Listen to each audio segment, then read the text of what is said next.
네, 안녕하세요. 오늘은 가볍게 테슬라 좀 알아보고 갈 건데, 테슬라를 보면 늘 드는 생각이 있습니다. 1등이 되는 것보다 1등을 지키는 것이 더 어렵다는 것을 말이죠. 지금은 전기차의 대명사가 된 테슬라가 1등이 되는 과정에서 엄청난 주가 상승이 있었죠. 근데 문제는 그 이유입니다. 이미 1등을 달성하고 나니까 사람들의 기대감을 더 받기 위해서는 더 큰 성과를 이뤘어야 됩니다. 근데 그러지 못했죠. 그러니까 1등을 계속 지키고는 있지만 주가는 하락하기 시작했습니다. 지금 주가가 많이 하락한 상태인데 이런 테슬라 오늘 한번 살펴보도록 하겠습니다. 자, 다들 아시겠지만 이 테슬라 전기차죠. 전기차를 제조 그리고 판매를 같이 하는 회사인데 이런 기본적인 것보다는 시가총액 1023조 2천억 정도입니다. 우리나라의 시가총액 1등 회사인 삼성전자가 440조인 것을 감안하면 테슬라의 시총이 굉장히 높은 걸 알 수 있습니다. 자, 지금 보시면은 PER은 약 78배로 테슬라는 성장주인데 성장주들에겐 PER은 보통 미래 성장성을 표현하게 됩니다. 만약 테슬라가 성장주가 아닌 가치주였다면 엄청나게 높은 PER일 겁니다. 현재 한국의 포스코 퓨처엠의 PER이 200배가 넘는 것을 생각하면 테슬라의 PER은 사실 그렇게 높은 수준은 아니라는 걸 알 수 있습니다. 그 다음에 PBR을 보면은 PBR은 보통 1일 기준으로 판단하는데 삼성전자의 경우 1.46으로 상당히 높은 PBR에 속하는데 테슬라는 무려 14.5배로 굉장히 높다는 걸 알 수 있습니다.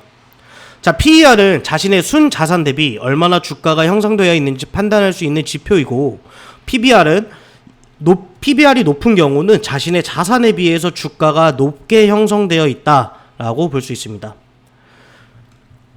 자, 총 자산으로 보아도 점점 자산이 점점 늘어나고 있는 걸 알 수 있습니다.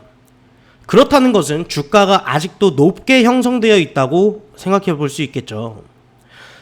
근데 PER, 이 수치 하나만으로 주가를 판단하는 건 정말 주식을 얼마 하지 않은 사람들만 그렇게 합니다. 여러 가지를 살펴보고 이런 PER, 이런 PBR을 하나의 그냥 참고하는 용도로 사용하시기 바라겠습니다. 그리고 실적 그래프인데 PBR과 PER로 판단했을 때 주가는 높게 형성되어 있다라는 걸 알 수 있는데 최근 3분기 실적이 예상 전망치보다 훨씬 못 미치게 나왔습니다. 그렇다는 것은 시장이 생각했던 보다 실적이 나쁘다, 즉 전기차를 많이 팔지 못했다라고 말할 수 있겠죠. 자, 또 최근에 중국산 배터리로 원가 절감을 시킨 중국산 테슬라 Y를 필두로 다시 판매에 열을 올리고 있는데 심지어 테슬라의 전체 비중에서 99%를 차지한다, 그럴 정도다라고 하고 있죠. 원가는 낮아졌지만 판매량이 많아진다면 그만큼 실적은 당연히 상승할 겁니다.